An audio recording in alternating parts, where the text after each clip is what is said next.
practicing my throwing, folks.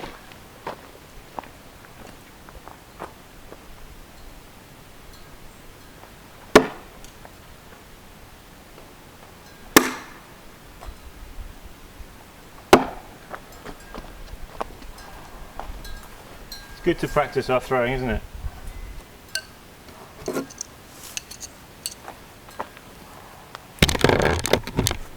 Hey, good to see you. Let's go inside a minute.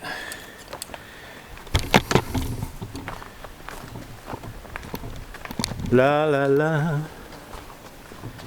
dee da dee, dee da dee.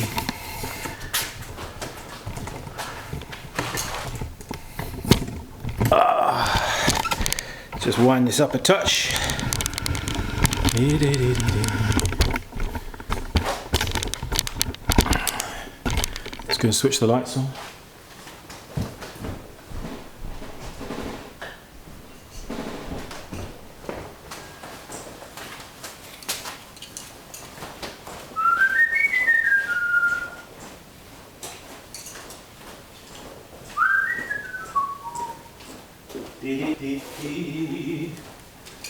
Beautiful day here today, here in central Pennsylvania. We've got some crazy temperatures, which are rather nice.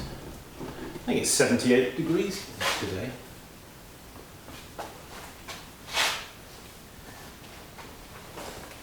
So,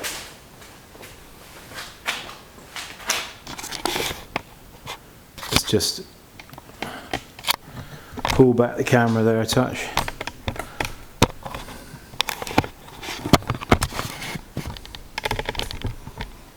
Yes, well, thank you for joining me, folks, for a little bit of throwing practice. We all need to practice our throwing, don't we? Anyway, whatever the discipline, we have to practice. And by practice, you learn. When I started throwing knives, I couldn't get a knife to stick to save my life. But now I can pretty much get them to stick every time. I wouldn't have learnt, though, to have arrived at that point if I hadn't put in some time practicing. And just wanted to show you and update you on the on this firing, which you saw me talking about just the other day, and we spoke about the burners, didn't we, and lighting up, etc. So I just thought I'd just quickly, so we're just going to bring the camera a little bit nearer, and I haven't undone this kiln or opened it, or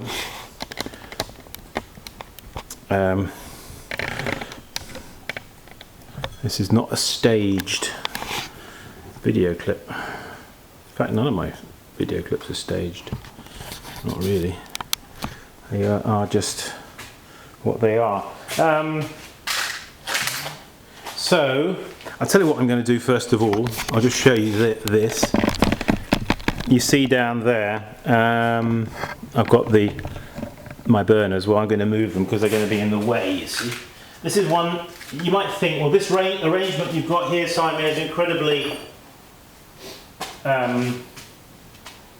we have an expression in English, in England, which we call Heath Robinson, and I forget who Heath Robinson was, but anyway, I think he was a crazy experimenter or something like that, but somebody who had all sorts of contraptions and things set up in all sorts of bizarre ways that looked rather precarious. Well, you could say this looks a little bit Heath Robinson side, and it is in a way, but the nice thing about it is that I can now move that back, you see, out of the way, which now gives me complete freedom to walk around the kiln here without bashing my shins on those burners. So yes, so well, here is the results of the firing. The firing, we started at about 2 o'clock and we finished about 8 o'clock. Now that's about 6 hours, but that included the warm-up, and I generally warm up for at least an hour. So yeah, I've got in here, remember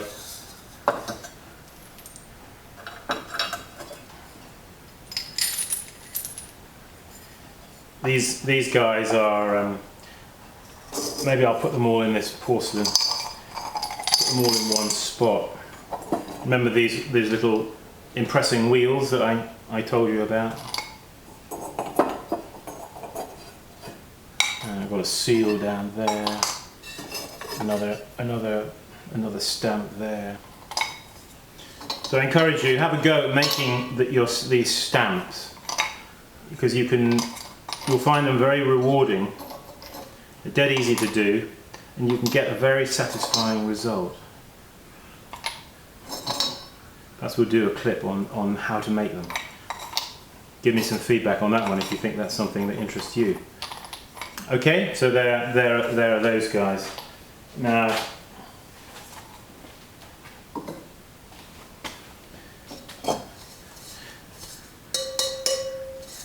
the important thing about a bisque firing is we don't want the ware over fired, do we? Because if it's over fired, then the glaze won't adhere. Okay, little tiny crack along there. I don't know if you remember when I was doing these, I added a little bit of clay, didn't I, just in there, and it has in fact got a little hairline crack down there. All right. Remember these guys? Yeah, we did a clip on them, didn't we? So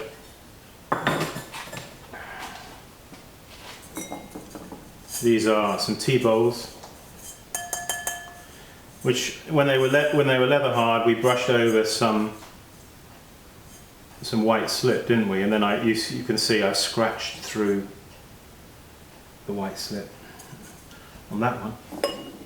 On this one, I've taken the white slip and I've just brushed it on in a carefree way. Makes it look a bit like grasses. That's the idea. Okay, more of those. This one again put on with the coarse Hakami brush, giving us that result.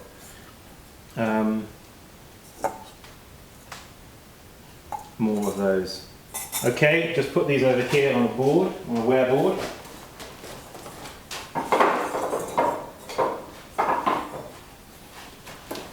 The important thing is that the ware is not, we don't want it to be over fired. Probably wondering what these are. These are little gravy boats. Okay, we'll talk more about those.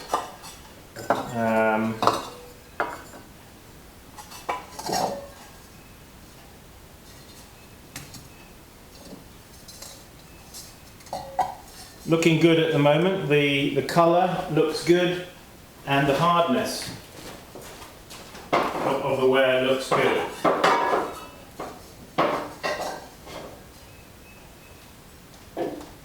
Those are things that are, as I say, important. We want to keep the bisque ware, we want to keep it nice and absorbent.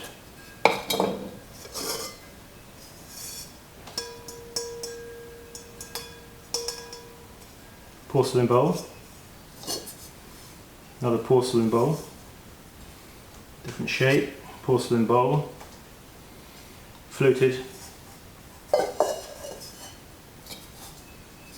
I love porcelain when it's in its bisque state, don't you? It's kind of, it has a sort of wafery, like wafer biscuit, sort of thin and delicate, and crackers, my lord, yeah, crackers. Crackers. Absolutely crackers. Absolutely nutty. Are you nutty? Little lidded caddy. Alright. Remember this guy? We only just did this one, didn't we? Just the other day. I decided on not to put a handle on that one, by the way. At the end. At the end of the day. Come what may, at the end of the day. Dee. We still filming? Good. What else we got? These are T-bowls. Different coloured slips here. You've got a white slip over a yellow ochre slip, which has actually got a lot of iron in it. And this one is a kind of brushed through affair. There we have a small open dish.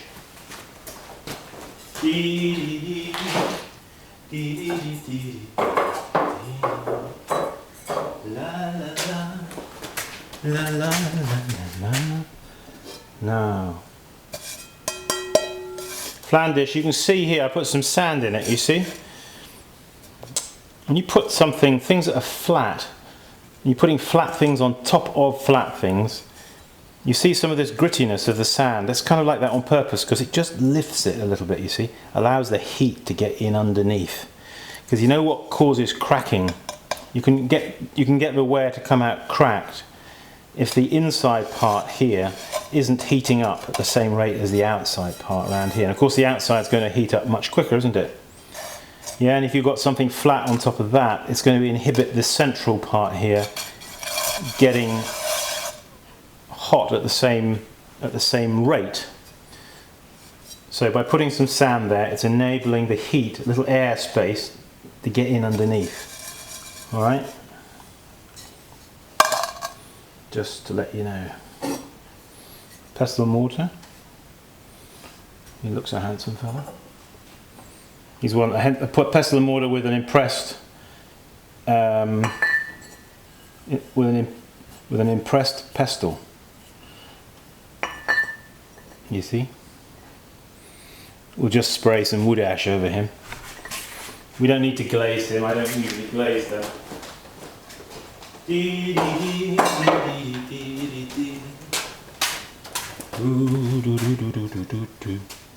Colander. Did we do those? Did I do those with you? I can't remember. La la la la la la. What's that? Aha. It's a knife sharpener. Yes, it's a knife sharpener. That's iron slit, red iron oxide slit with white dots and then scratched through. This is red iron oxide slit with white slit brushed over.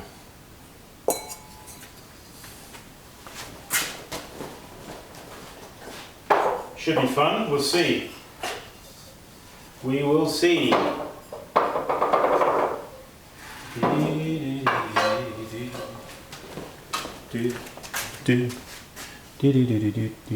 We had some casseroles here which are packed upside down. I think we did those guys together, didn't we? And another one here.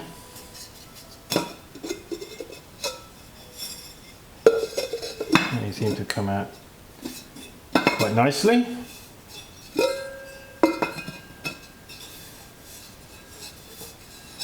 Yep, happy with those. Good. You see, at the bisque stage, we can lose a lot of work, can't we?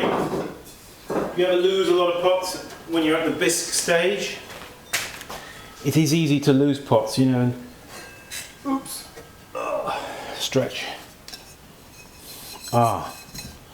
Now, look at this. See, I pressed it like that, but can you see what's happened?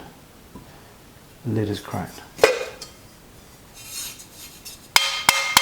See that lid? It's cracked. I don't know if you can make that out. It's got a crack in it. Sounds cracked anyway, doesn't it? Aye, what's a pain, but there you go. These are just a little sort of lidded ramekins, small lidded affairs. Rim to rim, you see. Hang on, let me just go put these down.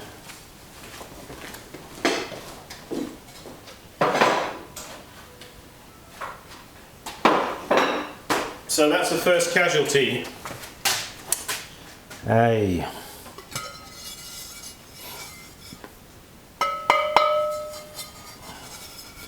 Alright. Now, here I've got these mixing bowls. Oh, let me just get just bring the camera back a touch and just bring you in on these. I hope you can see them. Yeah. Okay, so you see these mixing bowls. So you got that fella there. He's just resting in the bottom of that one. That's no problem. This one though is resting on, can you see? It's got some sand down in the bottom there. All right, and then there's some sand down in the base of the other one. So they're resting through their bases. They're not touching on the sides. All right. That's an important little thing to know when packing a bisque. Okay, just put these over here. Right, what I'm going to do now is just lean over the kiln, and we're going to just take out that shelf.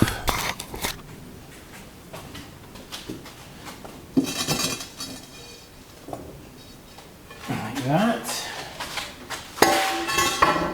Ho ho ho. So what have we got down here? Ooh, yeah. What have we got indeed? Let's have a look. Ooh. Well, there you can see the kiln props down there, which we'll remove. We'll remove the kiln props. Good idea to get them out of the way.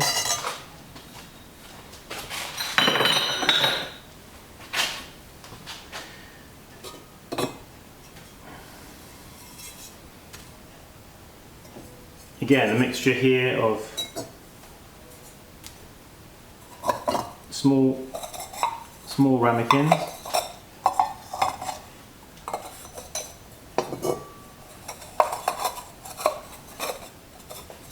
Okay.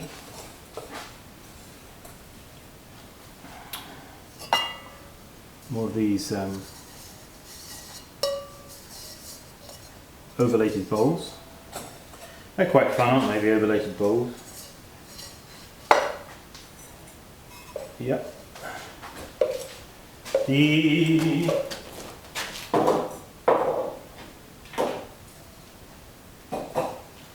overlation, right. Okay, some small little jugs here, a squashed jug with a squashed out of round, pushed in, you see there. That, by pushing it out of round like that, you create a space here which enables the handle to be nearer to the centre of the pot, nearer to the centre, which means the balance is different, as opposed to one like that, for example, where the pot is round and then the handle is sticking out the side. Okay, that's not as balanced as that. You can see that it's not quite as balanced, that one. I mean this one, as this one. The squashed out of round one is more balanced, is what I'm trying to say. Yeah, more of those guys. These mugs, tankards.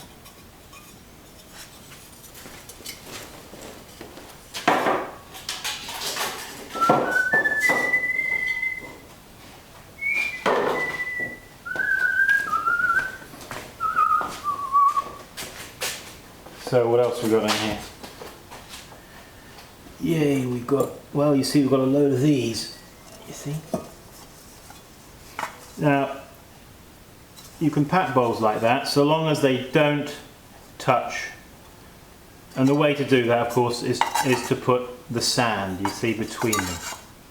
All right. As we've discussed on numerous occasions. Yep. So.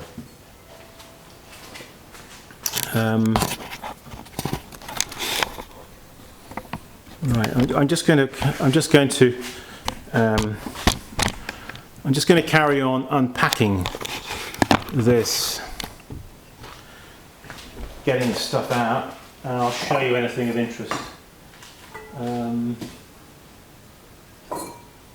Basically, you see, mugs you can pack, you can stack mugs like that. You see, you can make them. You could make it 3 high, even, you know, because they just go base to rim, base to rim, base to rim.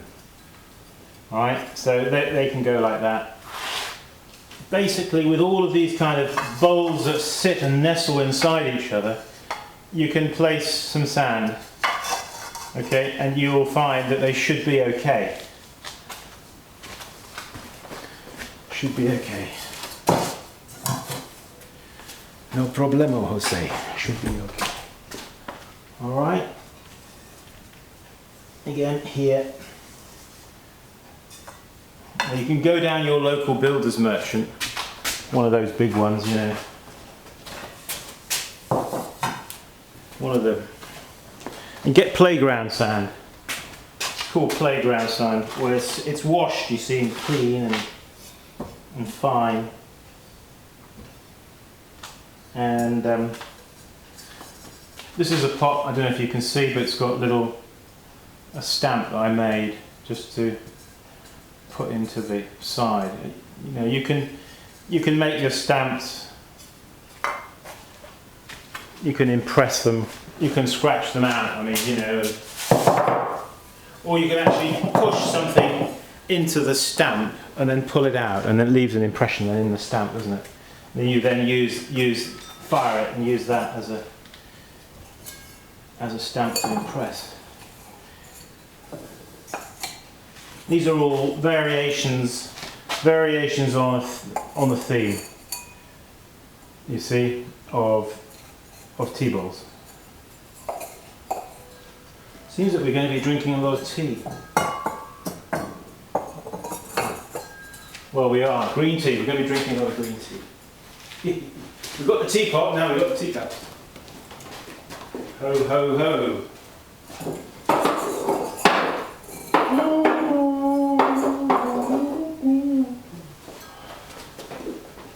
Wow, it's so warm today, it's like 78 degrees, I think. It's pretty amazing for March the 18th. Or March the 17th. Was it the 18th or the 17th? I don't know. Ah! Well, there's an interesting thing. Can you see that? That is a decorative feature that I put onto that tea bowl. It's there on purpose. You remember when we were firing the kiln, there was like there was a pop, and I said, "Oh, what was that? I think I heard something." That's what it was. Okay, that was because it was placed just too close to a flame that was just licking up the side there, and that's caused that bit to come off. Get over there, miss. I need to improve my throwing towards the trash can. Alright, so mugs or tankards, whatever you want to call them. I call them tankards, really. They're more sort of, the shape is more akin to a small beer drinking tankard, although over here in the US they probably call them steins. But anyway, I call them a tankard, small tankard. Alright, that looks like a little dish I made. Get those over here. So we had two seconds out of that out of that firing.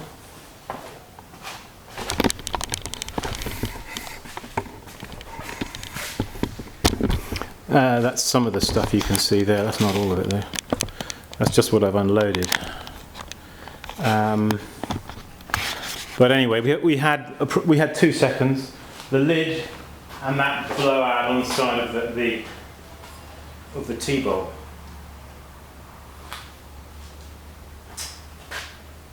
Well, we can live with that, can't we? It's not a major problem. So you're probably going to ask me, well, Simon, what temperature did you fire this all to? And you know what? I haven't got a clue. I'm sorry. I don't know. I don't actually use a cone when I'm bisquing. I probably should do. So people will say I should do, but I just don't. And I've sort of got into the habit of not doing it. And I usually just judge it by the colour. And I know the sort of orangey colour. And that's how I do it. And I give it a bit of a soak at the end just to make sure if there is any discrepancy in temperature between the bottom of the kiln and the top of the kiln, to a little bit of a soak at the end just to even up the temperature. And that's what I do. It seems to work. This is just right. This is just the temperature I like personally for bisque. So what I've got to do now, of course, is get all this glazed. Anyway, why don't you join us for a workshop? We've got workshops on our website marked down, so go there, check them out, and yeah, until next time. KP, keep practicing, and FB, function with beauty. See ya. Keep practicing. Bye bye.